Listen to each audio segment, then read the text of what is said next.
अस्सलाम वालेकुम और टेस्ट ऑफ फ्यूजन देखने का बहुत बहुत शुक्रिया। आज मुझे अयूब से एक मैसेज मिला है जो कह रहे हैं कि पॉपी आपने मटन कढ़ाई बनाई थी, चिकन कढ़ाई क्यों नहीं बनाई। तो आज मैं ट्राई करूंगी, चिकन कढ़ाई बनाऊंगी और फिर एक फ्यूजन कबाब बनाऊंगी जिसमें मैं K&N's की सीख कबाब और पेपरोनी का इस्तेमाल करूंगी। ये मैंने सोचा है क्योंकि मैं दो मुख्तलिफ अगर मीट से इस्तेमाल करूँ, उनको मैं फ्यूज़ करूँ तो वो क्या प्रोडक्ट बनेगा, वो यूनिक प्रोडक्ट बनेगा या एक नया कबाब बनेगा। तो आज ये मेरा एडवेंचर है कि मैं सीख कबाब और पेपरोनी का मिलाप करूँ और उनसे एक नया कबाब बनाऊं। तो चलें, बहुत बातचीत हो गई, जाके सामान उठाते हैं और खाना बनाते हैं।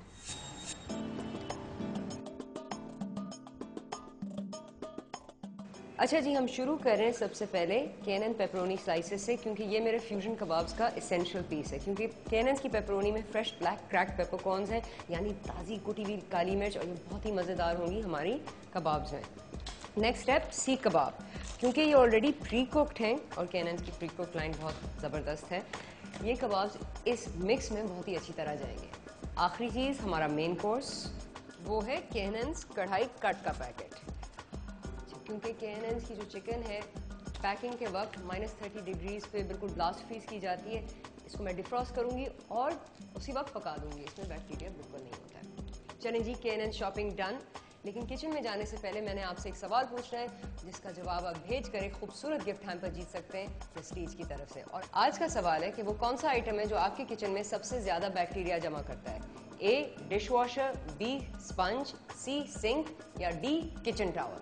इसका जवाब बजरिए SMS भेजें या ईमेल पे भेजें और एक खूबसूरत गिफ्ट हैम्पर जीतें। चलें जी, बहुत बातचीत हो गई, अब जाके खाना पकाते हैं। चलें जी, शुरू करते हैं चिकन कढ़ाई के साथ। जैसे मैंने आपको बताया था कि मैंने मटन कढ़ाई बनाई, तो आज मैंने सोचा कि आज एक चिकन कढ़ाई ट्राई करते हैं, लेकिन उसमें ज़्यादा फ्यूजन नहीं करते हैं, लेकिन मसालों के साथ खेलते हैं। तो सबसे पहले आप कढ़ाई का पैकेट खोलकर गोश्त को बोल में निकाल लें।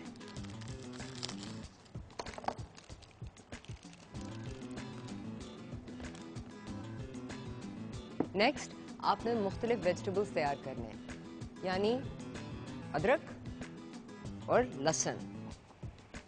ये स्पाइसेस भी होती हैं, हर्ब्स भी होती हैं और वेजिटेबल्स भी कहलाती हैं। तो लहसुन को आप बारीक बारीक स्लाइस कर लें। और आज मैं 4 दाने लहसुन के इस्तेमाल करूंगी। मैं आपको इसके बारे में थोड़ा सा बता दूं कि मैं देसी लहसुन नहीं इस्तेमाल कर रही हूँ, मैं चाइना लहसुन इस्तेमाल कर रही हूँ, क्योंकि उसमें फ्लेवर गार्लिक का थोड़ा सा मेलो होता है, यानी वो कढ़ाई में ज़्यादा काटेगा नहीं। जाहिर सी बात है, जब देसी कढ़ाई बनती है तो उसमें आप देसी लहसुन का इस्तेमाल करें, लेकिन जब आप ये फ्यूजन कढ़ाई बनाएं तो चाइना लहसुन इस्तेमाल करें, क्योंकि उसका फ्लेवर थोड़ा सा मुख्तलिफ होता है। नेक्स्ट, 1 टेबलस्पून अदरक, उसको भी आप पहले मोटा मोटा स्लाइस कर लें और फिर बारीक स्लाइस कर लें। अदरक और लहसुन रेडी है। अब नॉर्मल कढ़ाई की तरह मैं बहुत ज़्यादा स्पाइसेस कढ़ाई में नहीं डाल रही हूँ, लेकिन मैं अदरक और लहसुन का इस्तेमाल करूँगी और फिर लाल मिर्च का इस्तेमाल करूँगी। तो सबसे पहले आप पतीले को तेज़ आंच पे रख दें, फिर आप इसमें 3 टेबलस्पून कुकिंग ऑयल के डाल दें। 3 टेबलस्पून से ज़्यादा ना डालें, क्योंकि आपने ये डिश थोड़ी सी हेल्थी बनानी है। अब जैसे तेल गर्म होना शुरू हो जाए, आप सबसे पहले लहसुन को पैन में डाल दें।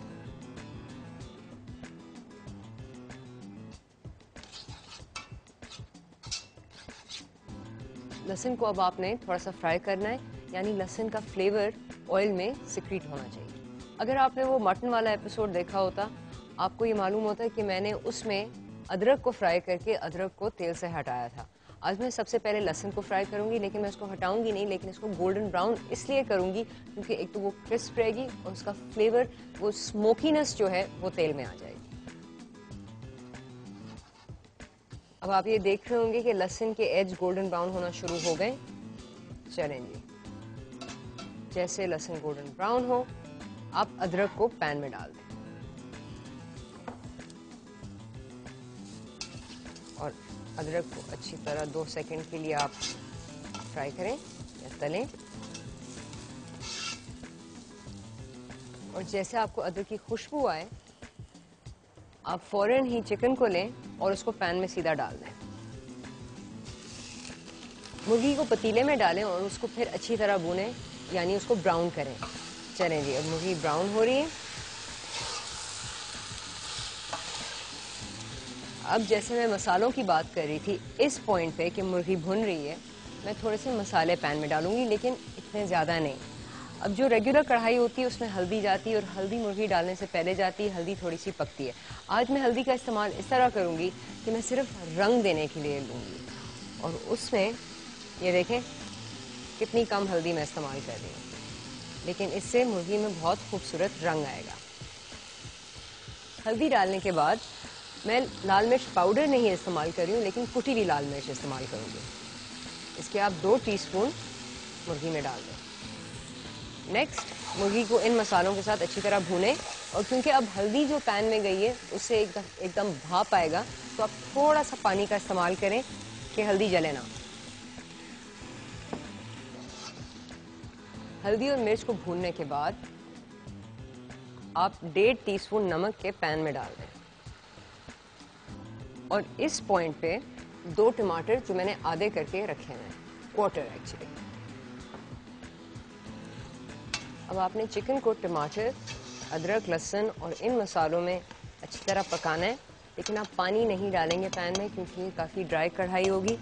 टमाटर डालकर चम्मच चलाकर आप पैन पर ढकना दे दें और इसको 10 मिनट के लिए पकाएं कि सारा पानी इवेपोरेट हो जाए। चलें जी,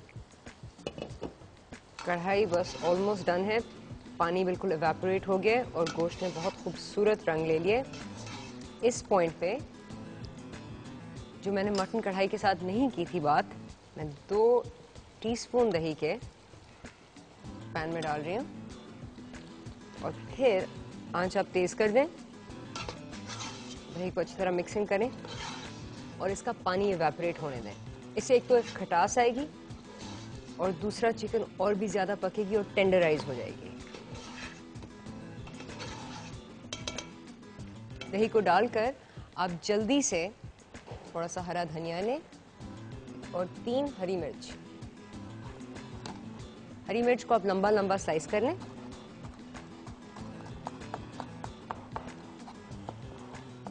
और धनिया को भी आप चॉप कर लें।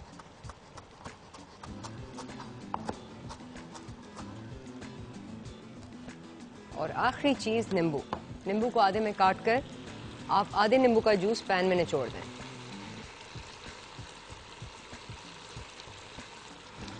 नींबू को पैन में निचोड़ कर आप अच्छी तरह मुर्गी को मिक्स करें, उसका पानी थोड़ा सा और सुखाएं। चलें जी, दही का पानी भी ड्राई हो गया,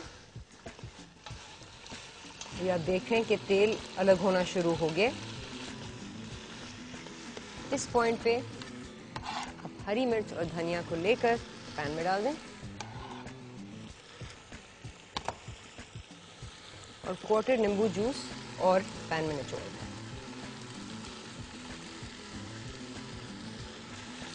इसको एक दफा मिक्स करें